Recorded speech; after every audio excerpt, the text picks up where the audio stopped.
To'g'ri, misol u oshqozon osti bezi og'rib yotsa, u ruxsatdan ichib yurganda yaxshi bo'lib qolmaydi-ku. Shunga lutf tekshirsin, aniqlasin bu nima ekan. O'ng qovurg'a ostidagi og'riqni hali ham aynan jigardan deb o'ylayapsizmi?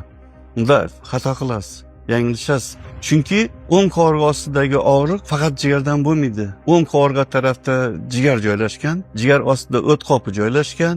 Aynan jigar sohasida yo'g'on ichakni ko'tariluvchi qismi ko'ndalang ichakka qayrilib o'tgan joyda ham og'riq bo'lsa, aynan o'ng qovurg'a ostida og'riq bo'ladi. Bundan tashqari, oshqozon osti bezini bosh qismi ham o'ng qovurg'a ostiga to'g'ri keladi.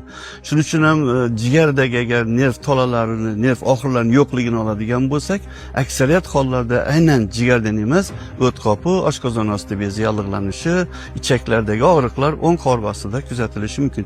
Bundan tashqari ayrim hollarda hatto o'pkada, yurak kasalliklarida ham o'ng qovurg'a ostida og'riq kuzatilishi mumkin. Shuning uchun bularni aynan jigar sohasidagi og'riqlarmi, boshqami, buni bilish uchun faqat laboratoriya va instrumental tekshiruvlar o'tkazilishi shart.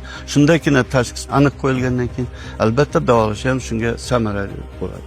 Agar o'ng qovurg'a ostida paydo bo'lgan og'riqlarning sabablarini aniqlay olmayotgan bo'lsangiz yoki bo'lmasa turli har xil kasalliklarda kuzatilishi mumkin bo'lgan bu og'riqlar aynan jigardan deb o'ylayotgan bo'lsangiz, u vaqtda bemalol Welcome klinikasiga murojaat qilsangiz, biz albatta yordam berishga tayyormiz.